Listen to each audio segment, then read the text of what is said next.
Welcome. So I'm very excited to get our session started today. We have a full agenda, so I'm going to go ahead and get us going on time here. So I'm Katie Thomas. I lead the Kearney Consumer Institute at the consulting firm Kearney, and we are a think tank focused on consumer behavior and really trying to see today's business challenges from the lens of the consumer. So one thing we talk a lot about are the tensions that consumers are facing today. So for instance, we often hear consumers are increasingly demanding or expecting more products, more specialized services and products to fit niche goods, niche needs. But in reality, when we talk to consumers, they're dealing with a lot of analysis paralysis, or they feel like there's already enough products in a lot of categories, if not too many. And so we often see a similar tension when it comes to consumer health. So we know, a lot of folks in this room probably know this, consumers want to prioritize their health, they voice commitments to it, but simply the realities of life often get in the way of being able to do that. And so to launch here at CGF, we ran a custom research study talking to 11,000 consumers across 10 countries, and we'll dive right in here, and we'll kick off today's session by doing a short overview of some of the results, and then what I'm probably waiting for is bringing our esteemed panel on stage to really bring it to life and share more details. So when we look at this data to start with, we ask consumers, what are the top 3 things that come to mind when you think of health? So from the jump, there's sort of 2 different ways you could interpret this data. On one hand, there seems to be some general agreement on the top levers, your usual suspects of exercise, diet, and sleep. But the other argument you can make is actually only one of these has a number even above 50%. So consumers do and don't have consensus in terms of how they think about health and what they're trying to prioritize. And there's increasingly more levers to pull. So for instance, we see mental health on the rise. And even though it doesn't come out in this overall data, clean living, beauty, skincare is another area where the health and wellness definition, as it continues to expand, is an area people are exploring how that relates to health. So this page is just another quick acknowledgement of the same data. It gives you that geographical nuance. So again, you can see the top 3 pretty similar across markets, some differences in how they're ranked. Indonesia specifically calling out that clean living environment, but showing while there are similarities, but also differences in terms of how consumers geographically are thinking about it. But as many of us know, the reality can feel a lot different. It's more rife with some of these contradictions. So some public health statistics are getting better, some are not, as we think about increasingly sedentary lifestyles. Theoretically, there's also more ways to be healthy. So like I said, the definition's expanding. There are more products in the market. Some regions have improving access to health. And yet this is leading to some of that same consumer confusion around what they're really supposed to do to be healthy. So if I want to be healthy, am I supposed to eat more protein or eat less sugar? If I have an extra hour in my day, should I use it to exercise or to get more sleep? And that just constantly happens with consumers. And even with all of this knowledge, we find that a lot of knowledge and access gaps still persist. So despite seeming like there's plenty of information out there, consumers are really struggling, especially once you take it just one level below all the products and services we'll talk about today. It just starts to get even more confusing for consumers. So to launch here at CGF, we developed a custom health segmentation to better understand these consumer health journeys that people are on. So what you see here, hopefully these are pretty intuitive to you. So the first one here, health on hold. So these consumers are the ones who can't or don't prioritize their health. Second, we have balance and moderation. So everything in moderation, trying to find that balanced approach, really trying to hit that in between. And then lastly, health as wealth. So consumers who are really prioritizing and investing in their health. So I'm going to make sure you guys all stay awake here. I'm going to do some audience engagement and see which of these do you categorize yourself in. So who would put themselves in that first bucket, health on hold? Okay. Thanks, Sharon. We got a couple, Sid, a couple hands raised here. Okay. What about balance and moderation? Yeah, okay. That's usually, where a lot of people feel like they are. And then what about the last one, health as wealth? All right, good. Sarah, Brian, yeah, Brian, that's good. All right, so we've got a split there.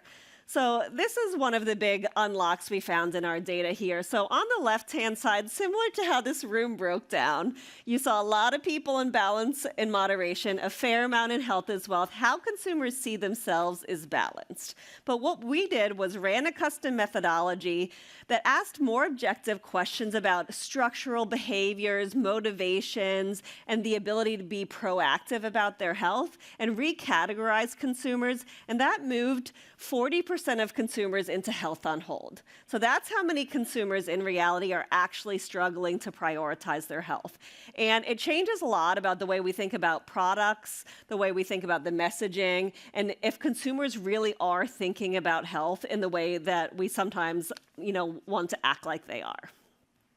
So just going to quickly go through a top line of these groups here. So like I said, for the first half of consumers, health just gets deprioritized by choice or by circumstance.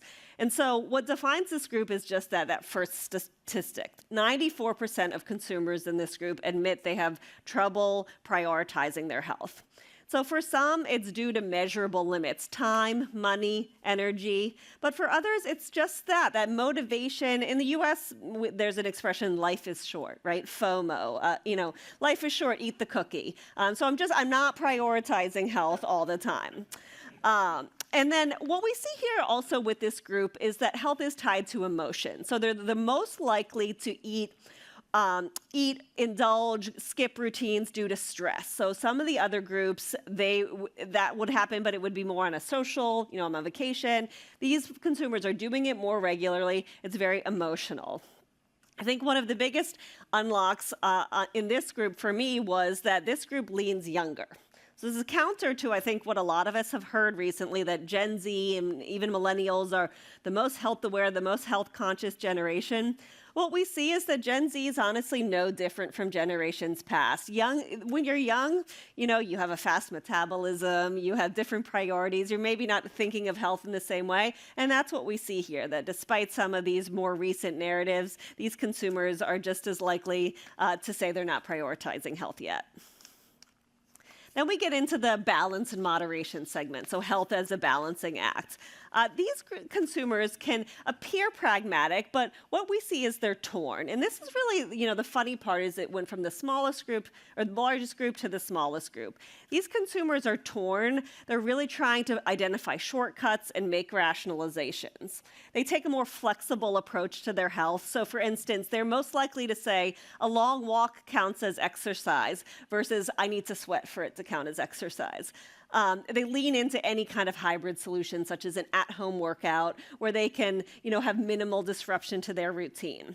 And again, a call out here for some of the people in the room is this group is most responsive to claims. So as they seek to shortcut their decision making, they're looking for those cues that really reflects their ability to quickly make a decision and have a shortcut to a better choice. And then lastly, I think this is how we all want to act like we see health, right, is health as wealth, investing in your health. 89% of these consumers say they're willing to invest more money and buy products that will improve their health. What sets this group apart is actually a sense of agency. So they're disciplined, they're proactive, and they really take pride in managing their health. So they're most likely to say, I prefer shopping for my own groceries, I prefer cooking, and I'm conducting a lot of research to find the right products for me. They're also ahead of the trend curve, not too surprising there. They're most likely to be already taking part in certain trends, such as watching their gut health, and they're on the top of the list for more future-looking trends, biohacking, longevity practices, things like that. So in the interest of time, I'm not going to dwell too much here, but we have more data in the report that we launched today that really highlights some of the comparisons and some of the data that shows how close, how far apart they are, and you'll be able to see more of that in our report. This is, again, a secondary slide here that shows the same. And then just a quick takeaway before we bring the panel on stage is, on the left hand, we see through our data some of the areas consumers are heading, some of these pockets of innovation. And what we found there is, like we said, there tends to be just a merging of physical and mental health. So food is mood, immunity supplements, a lot of opportunities in some of these specific categories that tend to be bringing a couple things together. And then if you take any one thing away from my part of the presentation today, let it be this first bullet, which is, maybe worded a little bit harsh, but a generic better for you messaging may miss half the market. So that's really, how we feel when we think about health on hold, is they just may not be that far along yet to be actively looking for health indicators, even claims, things like that. This is the consumer where we really want to plug into what they're already doing, make health more accessible, and help them celebrate some of their small wins. So, like I said, the panel is really what will highlight all of the specifics of this. So I'd love to welcome them on stage now. First, we have Vipul Chawla, the Group Executive Officer from the Fair Price Group. Oh, yes. Perfect. Beatrice Denore, the Chief Growth Officer of the Bell Group. And then, I missed the slide. Brian McNamara, the Chief Executive Officer at Haleon. Welcome, everyone. Hello. So I know that was a lot to take in, a lot to digest. So let's take a step back and start a little broadly. How does your organization think about consumers' relationship with their health and their priorities? And what are some of the nuances, maybe geographically, demographically, you see in the data? Brian, let's start with you. First of all, life is short, eat the cookie. Yeah. I'm going to use that. That was really good. Well, first of all, maybe just a minute on Haleon, because we're a relatively new company, been listed on the London Stock Exchange for 3 years, but it's a combination of Novartis Consumer Health, Pfizer Consumer Health, and GSK Consumer Health. So our brands would be Sensodyne toothpaste, Voltaren, Advil, Panadol, Centrum. So we're a consumer health business. I think from a broad trend perspective, it's odd actually talking about COVID, because it feels like it was a lifetime ago, but it was a catalyst for consumers in this idea of more proactively managing their health. And what we see in data and surveys that we've done is 8 out of 10 consumers in Europe want to more proactively manage their health. 2 in 10 are actually confident in doing it. And that gap in confidence is, understanding with all the noise out there, is where is the trusted source? Where can you rely on that kind of data? So, we're very focused on obviously investing in our brands, investing in innovation, education, consumer communication. But actually, the biggest lever we find is on the expert recommendation, because that's where consumers actually really trust. And, by the way, it's pharmacists in Europe, an incredible amount of credibility with consumers, or it could be GPs in other countries. Dentists and hygienists are big for us. And again, we see over 80% of the time when a consumer is recommended a product by a healthcare professional, they'll buy it. So it's an incredible lever for us. It also helps close that, confidence gap. And then, Liz, you asked about geographies and what we're seeing. Listen, two very big trends, but I'll bring it to a more tangible level. We see, on one hand, this opportunity for people willing to pay for new and different benefits, a premiumization going on. At the same time, a massive opportunity with lower income consumers who don't have the access and ability to get those health products. And you could make a generalization and say one's kind of an emerging market trend, low income, one's more a developed market trend. Both of those trends exist. Skews a little more towards lower income and emerging markets, a little more toward premiumization. So if I take a look in Brazil, as an example, we launched what we call Centrum Essentials. Now, Centrum has about 29 vitamins and minerals, but we understand the Brazilian consumer, there's about 9 vitamins that really matter for that consumer, the low-income consumer in Brazil. So we designed a product to meet their needs for both energy and immunity. We structured the packaging in a way that gives a very, very accessible price point. So now, and we're seeing that 70% of the consumers that are buying Central and Essentials are new to the category. So these are people that didn't have exposure to the category. So very much a low-income play. In China, we launched something called China Daily Kits. It's a customized kind of vitamin regimen, depending on where you are in your life phase. It's 5 times the cost of Centrum, 500% premium, and we can't make enough of it. So it's kind of like there's this world we're straddling, which is people are really looking for new benefits, new things that can really help them manage their lives on one hand, and then you have a whole nother consumer cohort, which is just they're struggling to get access to products that actually could help them, Yeah. but it hasn't been a big focus for certainly all the legacy companies that I now have under the banner of Haleon. It wasn't a focus to go after that consumer. Yeah. That's great. Beatrice, what about you? I'm sure there's some similarities and some differences there. definitely. The experts, are there food experts? I'm not sure. Hello, everyone. Maybe for those who don't know Bell yet, we are making portion of goodness through brands that you may know, Vero Cinco, Baby Bell, Go-Go Squeeze, Pompot in France. So portion of dairy, fruit, veggie, plant-based. And definitely, it was super interesting to see your survey because there is a direct link between food, diet, and health. Yeah. We see that through the data, but we see that, I would say, all over the world. And I would say that the kind of tension we currently see, that you have 800 million of people who are overweighted and obese, mainly in the north. 800 people who are undernourished, another field, mainly in the south. It's not so obvious, but the polarization of the impact of food on the population is super important. And then comes the affordability. So a bit of the same when you look at the Lausinco. We are in 120 countries. We are about 120 recipes. And we work to feed the people of the nutritious and delicious portion to meet the people need in terms of diets. So we are sold in India with a sachet in portion size to meet certain needs. In Morocco, 1 portion of TLC in the breakfast of the kid is meeting all the nutrients in iodine, zinc, and so on that a kid needs. We are reducing the level of fat and salt in the US, where obesity is a big stake. You have 75% of the population which is overweighted. So this is for us a big stake because we strongly believe that portion control food is a way to address some nutritional needs in a pleasurable way, because people don't want to be educated. People need to have pleasure. There is the mental health and the mental pleasure behind food is also super important.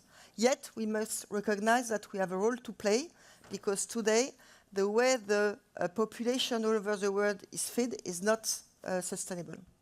Great. I think you're right. We've seen that as well. The consumers don't always like to be educated too directly. What about you, Vipul? What have you seen from the retailer side? And feel free to give, again, an overview of Fair Price Group. Absolutely. Thank you. We are, of course, very pleased to carry both Haleon and Bell products in our stores in Singapore. So I represent Fair Price Group. We are a Singapore-based retailer, predominantly in Singapore, but maybe a little bit of operations outside. We started our journey about 52 years ago as an experiment in tripartism, where the labor movement wanted jobs, the government wanted economic progress and law and order, and customers needed to be served with different forms of enterprise. And the three came together to form a few companies. This was one of those 52 years ago. We now have a bunch of businesses. We have a brick and mortar retail business. We have an e-commerce business. We have our own private label, own brands. We have a loyalty program. We have the country's largest food services business. And because we thought we didn't have enough work, we also started a bank. That's what we support. Before I talk about our perspective on health, I just want to talk a little bit about Singapore. It's a small island. I hope some of you have visited. And show of hands, anybody's been to Singapore here? Okay, so I don't need to give a very lengthy introduction then. But it's one of the manufactured blue zones of the world. Life expectancy in Singapore has increased by 20 years in the last generation. It was 65 in the 60s. It's now 85. So some things have happened. One of them, of course, is food. We're the nation's retailer with 62% market share, so we have to play our role there as far as food is concerned. And if you look at the spectrum, even in a small island, you have highly affluent consumers who are also paying the price in their health through affluence because they're consuming too much. And there's a section of society which is underserved and undernourished, and we need to do what we can there. About half our business is fresh, so fresh fruits, fresh vegetables, proteins, etc. And when we define what we do, our journey is all about the why is every day made a little better for our customers and for our people. So that's our why. Our how is to keep daily essentials within reach, available and affordable. Singapore imports everything, even water. We don't have our own water, so we import stuff from 110 countries across the world. And just making sure, even during times like COVID, that the country had enough food to eat was a marching order we were given by the government. So make daily essentials available and affordable. And how we do it is make it easy. Easy on the wallet, easy on the experience, easy on the planet. So that's you're capturing our strategy literally in a page. As far as health is concerned, there are a few programs that we are passionate about. One is a program called Start Strong, Stay Strong. Like Brian described, 4 out of 5 people in Singapore know they should have healthy habits. 1 out of 4 ask how? I don't know what to do. So it's one of those things, we know it's something we need to do something, but we don't exactly know what. The Start Strong, Stay Strong program, in partnership with the Health Promotion Board, the Ministry of Health, and the Government of Singapore, and a few other partners that we have, really tries to establish from very young ages a plate which has half is green, 1/4 has a protein, 1/4 has a carb. Make it really simple for people to understand. And as we try and encourage that, by the way, as part of our portfolio, we also run schools for young children, etc. So we're able to influence that in some shape or form. So that's the Start Strong. The Stay Strong program is all about trying to support healthy aging. Because despite most Singaporeans looking very slender, there's actually an obesity issue in the country, and certainly most tests are borderline diabetic because of the way in which food is consumed in the country. And therefore, we partnered with the Health Promotion Board in providing a nutrition label. Started with beverages, we'll move to other products, A, B, C, D, E, which looks at the level of saturated fat and salt, and at least gives customers the knowledge that this is what you're choosing. Are you choosing something that is A, or are you choosing something that is E? It's your choice, but at least you should know what you're doing. So there is that. The other end of the spectrum is a small part of society which is underserved and undernourished.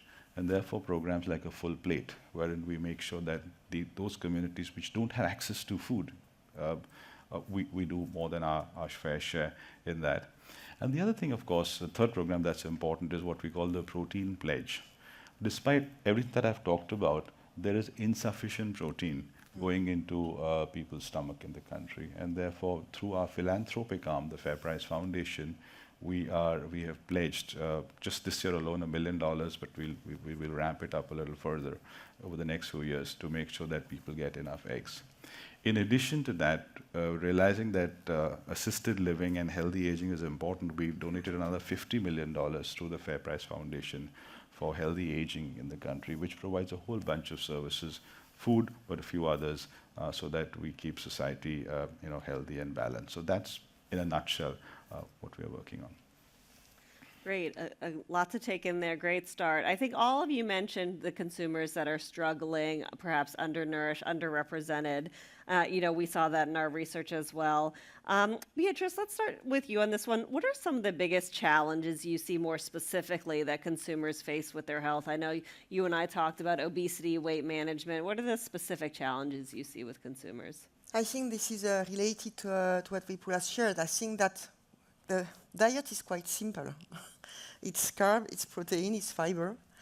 It's also all the nutrients you can have through the food. So the question is how we make sure that the population is getting the right level of nutrients upon its needs. And we see that it's not a generation matter, but for instance, the level of awareness of the benefits behind protein is increasing a lot. So the idea is really to see how we can support through innovation this need for protein intake. So to give you an example, we have developed Baby Bell protein rich, which is much more targeted for people after sports. Same for Go-Go Swiss Active, with a lot of electrolytes to support the recovery after a sports session.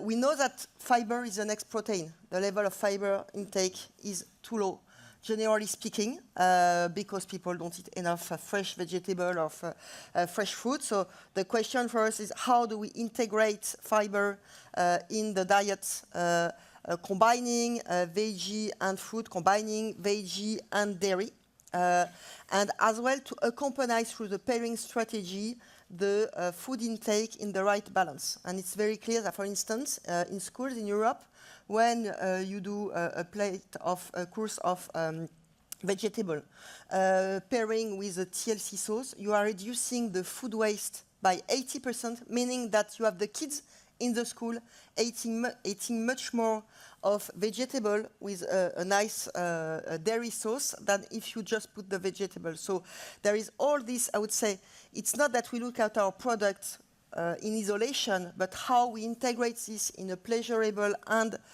accessible way, and to make sure that with science as well, we know that gut health has a direct link with mental health, which we don't see so much in your survey so far, but which is an increasing trend on how we make sure that we support through science the gut health that will have a direct impact as well on the mental health. Great. I think that makes a lot of sense. Brian, what about you? What are some of the challenges that you've seen with consumers within your segments? Yeah, we do something in partnership with The Economist called the Health Inclusivity Index. So we've done this now. I think the third version has either come out or about to come out. And the Health Inclusivity Index looks at 40 different countries and ranks among a whole bunch of attributes to kind of understand what is it that keeps people getting the right kind of health care they need and access to products. So the big trends on that, and they're quite big trends. First is health literacy, is number one. Number two then is access, and we've talked a lot about access. And number three is bias and prejudice in the healthcare system. And on bias and prejudice, interesting enough, we see it even in the U.S. environment. If we look at how the African American population is treated when they go to a doctor on pain products, it's very different. So we have programs that are kind of helping with that. But the one I go a bit deeper on is health literacy. So it's a bit shocking if you look across Europe. A third of people in Europe have what we would define as health literacy or low health literacy or problematic health literacy. I mean, it's a very educated population, so you wouldn't think that's the case.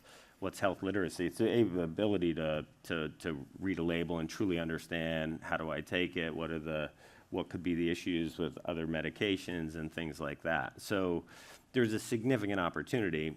If you were to increase health literacy by 25%, it would save the healthcare system something like $300 billion over those 40 countries. So we use that, by the way, that data and the Health Inclusivity Index to engage, governments and health authorities of how can we improve this. So if you look at a label of a pain product in Europe or anything, lots of information, lots of detail, really hard to read, not easy to go. All that's regulatory driven, right? It could be really easy to have a QR code and have a digital label and really help people in this, but the regulatory environment's hard to move. One of the things we've done is we have a partnership with Microsoft on an app calling Seeing AI, where people can actually scan the barcode and it will tell you what you need to know. People find it much easier, by the way, to understand, some people, when they're talked to versus trying to read the label thing. And that's all part of we have a social goal at Helion, which is completely lined up with our business strategy, which is around health inclusivity, which is helping 50 more million people a year, empowering 50 more million people every year to have more access and education around self-care and everyday health, and it's been really successful. And it's one of those things where, again, from a business perspective, our business strategy and our social strategy are just completely tied because we're in consumer health, and purpose is to deliver better everyday health with humanity, and to do that right, we need to help take down some of these barriers, if it's bias and prejudice, if it's access, which we're doing a lot on, and this health literacy thing is actually a huge opportunity. Great. I think that's a lot to think about when it comes to the public health and the education of the consumer and the different ways to approach consumers across categories. Let's switch gears a little bit into maybe a topic that's a little bit more fun, I would argue. As we see health categories continue to advance and evolve and expand, how are you thinking about innovation? What are the new and different ways you're trying to address consumer needs? Brian, let's start with you on this one. Yeah, so again, if we take a step back for Haleon, we have a couple ambitions on the company. One of those ambitions is to reach 1 billion more consumers by 2030. We reach about 1.5 billion consumers today. And within that, there's really 3 areas that we focus and we innovate against. First is what I would call closing the incident versus treatment gap. So what is that? 95% of people in the world experience pain. Only 40% of pain episodes are actually treated. Or, gum health. If I take a look at China, 70% of the people in China have gum issues, but only about a third of 30% of people actually do any treatment for it, right? So we've launched our gum health brand, Parodontax, in China. The second, I've touched on the next 2, but this is the premium innovation-led premiumization.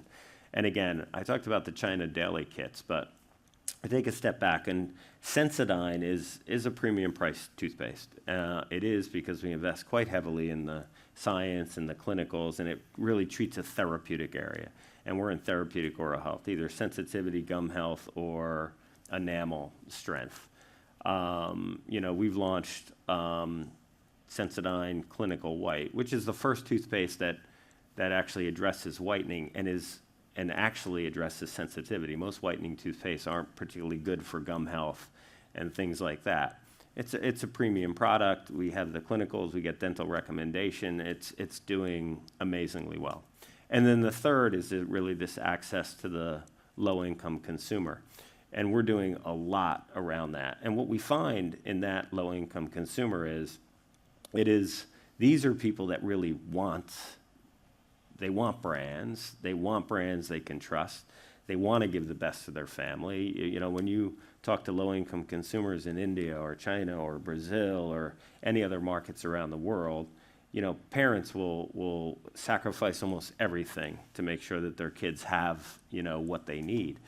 And there's a real opportunity to innovate and design products. I talked a bit about Centrum earlier. In Brazil, again, we launched a product called Somridor, which basically, again, access pricing, access SKU, 5 times faster absorption of paracetamol than what's currently on the market.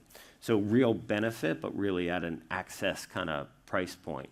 So we innovate around those kind of 3 buckets, like what is driving that incidence versus treatment gap, and what are some of those barriers, and how can we bring products that address those barriers?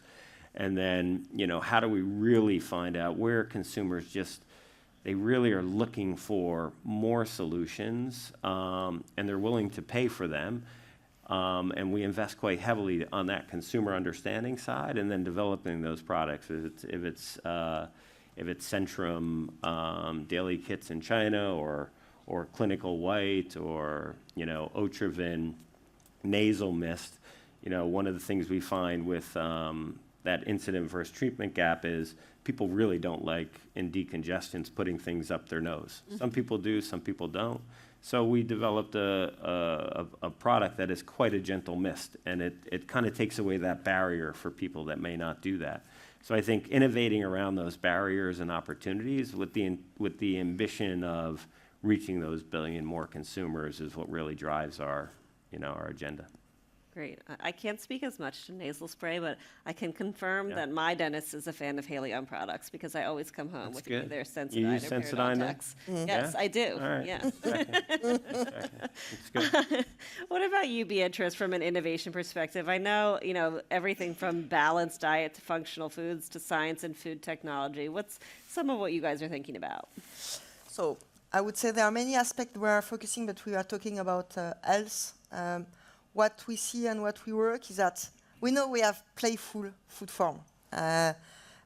Baby Bell is not only about the cheese inside Baby Bell, it's about the joy and the fun to open the round shape. You put a round shape, a red round shape everywhere. People know it's Baby Bell. Same with the cubes. We are the only one behind the Aperi Cube or Kiri Cube in China to have this, in Asia, to have this fun opening of the cube and this experience, which is bringing joy and pleasure on top of healthy food. So what we work is to be able to meet this functional food need, to work some, as we did with Babybel protein, but we are also working on Babybel with gut health aspect to be able to meet consumer needs in a pleasurable and enjoyable way. Is to combine some benefits on how we can combine the protein benefit with the fiber benefit and to enrich that. It's also on about how we work on science of the future and the way we are partnering with startups to work on alternative protein, not only plant-based for the sake of plant-based, but the ability to work on fermentation protein that will be an alternative to increase or meet the level of protein we need in regions, countries where milk access is becoming a real challenge. Yep. And we know that in 10 years from now, the level of milk collection will drastically drop. And that if we want to keep the functionality and the nutritious aspect of, for instance, the Rausinko, in some region in North Africa where the ability to collect milk will be about null, we need to have some new alternatives, and all the work we do with the startup in having fermentation protein will enable to keep the nutritional aspect and the functionality of the casein and the milk protein in a future way that will support the sustainability of our model. Great. Vipul, I know on the retailer side, innovation looks a little different. You're not quite on the ground in the same way as Beatrice and Brian are. But what is some of what you're seeing just in terms of maybe basket expansion, cross-category exploration, anything you're seeing with the consumer? Yeah, no, absolutely. So from an innovation standpoint, one of the things we're trying to do is use our loyalty programs to see if we can encourage our customers to make healthier choices. The one thing that we experimented with last year, which did better than we thought, was there is a program run by the Health Promotion Board, which encourages Singaporeans to adopt a healthier lifestyle. So if you sign up for that program, you get a wearable, so they track your steps. If you do 10,000 steps a day, you get some, gift or benefit or whatever it is. So what we did was we took that program and merged it and made it fungible with our own loyalty program, on the Fair Price app, and said that if you, let's say, do your 5 or 10,000 steps, or you buy products which are Nutri-Grade A, which is a healthier choice, you'll get some points on that. But you can use those points to get a discount in Fair Price. So that became very tangible and very real, and it started off as a little idea from the marketing team, and it became bigger than we thought. So that's one way in which retailers can partner with brands like my colleagues on the table, but also make it real for our customers. The second thing we're working in, which I'm excited about, is our store of the future, where when you walk into a store, what are the customer friction points? Where do I find eggs? Which aisle do I go to? Is there a great deal? Am I missing out on something? And then do I have to queue up at checkout? Imagine if you could do all of that on your trolley. So we're piloting Store of the Future, just about to launch it, but you come in with a trolley. On the trolley, there is a equivalent of an iPad. You log in, we know who you are as a customer, so we know your purchase history. You say, I want eggs. A Google map will take you to where the eggs are. And if you're still challenged, the ESL, the electronic shelf label, will blink. So that please stop. Here are the eggs. Now that you're here, would you like to buy some bread? And by the way, milk is just down the road. We'll show you where it is, etc. And as you walk through the store, it is geo-enabled to keep telling you where the promotional activities are running. So you don't have to talk to a store manager or a staff saying, hey, listen, where do I find this? Where do I find that? And when you're done with all of that, you put all of that in your basket. You put it in the basket, it's got 6 cameras, and you then scan your app, and you're checked out. You do not have to go and queue up at a self-checkout or even at a man checkout. Equally, if you as a customer want to have a nice conversation with our cashier, there is a conversational checkout, so you can go there. And that's fine too. We don't mind, because some of our older customers have a little more time. That's fine too. So there are ways in which part of why I'm sharing the story is I was testing it just last week. I'm now telling the team that when you make a choice on a product, through Gen AI, we will actually tell you what the nutritional benefits or risks are. Yeah. So we'll tell you how many calories, how much this, how much that, because all that material is actually available to us, right? And we can then feed that back to our partners and say, hey, listen, guys, this is what we're picking up, because we then will have real-time access to data and customer behavior much faster than a syndicated research that anybody else might do. So those are the things we're working on as a retailer. Yeah. Love that. One of the oh, go ahead. I was just going to say, Yeah. I think if you think about some of the other stuff we talked about health literacy and stuff, it's amazing what that technology can do to help close that gap in that kind of environment, right? Because people not understanding, you can leverage that technology to educate them right there as they buy something. So Exactly. That's the plan. That's the intent. I know this sounds a bit like a vision, because we're going to open the store in August, so maybe by next year I can tell you a little more, but that's the intent. Is there a button I could push to talk to the CEO? Because that'd be really cool. Always welcome. Does it not work that way?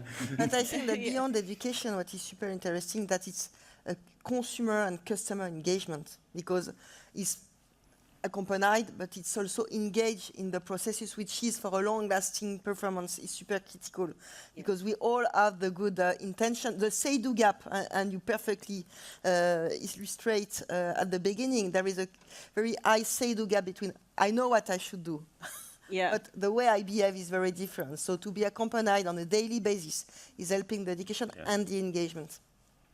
Absolutely. I'm determined to find one of these smart cards. Well, that's one of my follow-ups from after all of this. I've heard too much about it. So we talked a little bit about consumers being proactive versus reactive with their health and just some of the behaviors they take on there. Let's quickly touch on that. Brian, can you talk a little bit about how consumers think about those products within the Haley On portfolio and how they try to stay ahead of things? Yeah, if you look at our portfolio, a lot of it is what I would call problem solution, right? You have a headache and you buy Panadol, or backache and you use Voltaren. Decongestion problem, you buy Otrivin. But we have a part of the portfolio, the vitamin mineral supplement part of the portfolio, which is much more, in that space of proactively managing your health. And what I find is, and so we see a trend that consumers are interested in that. The challenge becomes lots of products on the market. What do you trust? Tends to be low barriers to entry, so you can have a lot of smaller companies, and maybe they don't hold the same standard on kind of claims and stuff. So I think that education and trust becomes a big thing, and our strategy around that is to try to do to the VMS category that someone very smart 20 years ago at GSK did with with toothpaste and Sensodyne, creating almost a therapeutic oral health segment that was unique to us, that really leveraged our core capabilities as more of a science-based company. We did a clinical, so in that vein, and we did a clinical study of 2,000 men and women aged 60 and above using Centrum Silver daily. The output of that clinical study was that doing that improves your cognitive function by 60%. One of those, we did 3 different studies. One of them was done in partnership with Harvard Medical School, so the science is really, really clear. The amount of engagement and consumer we got on that was incredible, because this whole cognitive function thing is a very, very high level concern for people in that age group. No one up here, of course, because we're not that age, right? But so this idea of people want to more proactively manage their health. I think vitamins, minerals, and supplement segment is that kind of segment where people can do it. But it's not the kind of thing where you take something and you feel different. So how do you bring real credibility to that? Because there's real benefits to those products. It's just that consumers really struggle with what do I believe? What is right? What will really happen here? Yeah, I think that's a great sort of segue too into perhaps what you see, Vipul, which is more just like what are consumers seeking out versus discovering in store? Anything you see there around how they're trying to manage? Yeah, there's another trend we're seeing. Again, started off as an experiment in a location that we had for a bunch of reasons, but we wound up opening what we call a grocerant, which is a grocery store and a restaurant in the store, and I was just surprised by how much customers really like that. But here's the thing: you can walk into our store, pick your meat, we'll cook it for you for $6. Pick your wine, we'll serve it to you at corkage of $8. We now have our AI sommelier, which if you pick your wine, we'll pay your food. You pick your food, we'll pay your wine. We're just trying to make it easy for you. Now, Yeah. this concept of a grocerant where we are now merging food services, which was one of our divisions. So I had a business challenge there. How do you solve for this? But so you merge the food services business into the grocery store and vice versa. Then you're addressing the entirety of the stomach and the choices that customers are seeking. And customers want to buy fresh food and eat it at the same time, or they're time pressed. And now we're now experimenting with commerce where we're going to say, if you don't want to consume it there, we'll deliver it to you, and so on and so forth. So those are the kind of innovations we're working on. Customers seem to like that more than we had expected. We are surprised. And so therefore, virtually every new store we're opening is some form of a grocerant, which is a Okay. grocery store, and some food services as part of that. And in Singapore, for those of you who've been, food courts are, Yeah. you can get nice noodles and rice. So it has choices from sushi to, chicken rice to noodles to blah, blah, blah, etc. So that kind of stuff. So we're testing that, because essentially what we're finding is customers are saying we want fresh food and we want it served to us when, at our convenience. And following the theme of making it easy on the experience and easy on the wallet, that seems to be finding more traction than we had imagined. Again, we'll discover this more. We've got 10 or 15 of these concepts already up and running, big, small, medium size, etc. We shall see how that goes. Great. Well, as always, time flies when you're having fun, so I see this 2-minute countdown here. So let's wrap things up quickly. Beatrice, let's start with you on just like a final call to action, key takeaway on how you think manufacturers and retailers can better work together on facing some of these big challenges we see today. I think that definitely when, the reflection after the discussion of the three of us is that, and it's one of the purpose of the Consumer Good Forum, is to support and accompany the partnership between retailers and suppliers. Retailers are the gatekeeper of the food in store, by selecting the right offer, by promoting the right offer. There is a kind of conscious choice on what you put in front of the consumer and how you support an healthier diet in the way you build your assortment, in the way you build your partnership. I know that our team are partnering in Singapore about healthier snackification and how the brands can support this healthier diet. So we have a joint responsibility on that one. And I think that I often say that the food system is a bit broken. The upstream is broken in many parts of the world. The way we have fed people all over the world is leading to generation of hundreds of millions of people who are on the drugs to solve their health issue, while I would say the food is part of the solution. So we have a joint responsibility on that one. And I think that, yes, we need to have a fair joint challenge to elevate each other on what do we produce, what do we build in terms of innovation, what do we display in terms of product, and how do we accompany the consumer for the better. Great. Vipul, final thoughts? No, I think as we are seeing society starting to live longer, the big challenge for all of us is healthy aging rather than just aging, because the costs of it for society, for governments, for healthcare, I don't think we can just bear those costs. It's just not going to work. So it will start to collapse. So anything we can do in our own way, little or big, to just support healthy aging through great choices on food. The way I see it is, we want to make the choices available. We want to make it transparent. So if you want to try something high sodium, at least you should know you're doing it. Then it's up to you. And of course, give people appropriate level of alternatives. I think that's probably the way to go. This issue is, I think, urgent and important. We cannot look the other way. So whatever we can do together, I think will take us a long way. I mean, healthy aging, perfect transition to life stages wellness. Yeah, Ryan, close us out. maybe I'll do a quick advertisement for what was Collaboration for Healthier Lives is now the Healthier Lives Coalition. And it is retailers and manufacturing coming together as part of the CGF.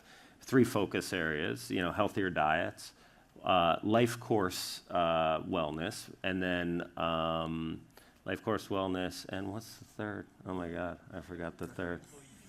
Employee health and well-being. Actually, very good. Thank you. It's great to have Employee colleagues in health. the audience. Well, no. Thank you for the assistance. Audience Employee health and well-being. Life course wellness is a Yeah. lot about what we've talked about here. It's helping people through life stages. It's about healthy aging. It's about self-care. And we've just seen tremendous examples in partnership with Walmart in the U.S. and Tesco in the U.K. and A.S. Watson's in China, where when we come together in a pre-competitive way of manufacturers and retailers, we can really make a difference on a lot of the things we talked about. It's a great place to educate consumers and help them and give them the information they need in a trusted environment. So if you're interested, please join. There's lots of information on the website with case studies and all those kind of things. Yeah, you can learn more. Scan the QR code on the right for what Brian's talking about, on the left for the latest Carney report. Thank you all. That's all we Yeah. have for you today. Thank you to my panel Thank you here. very much. Thank you.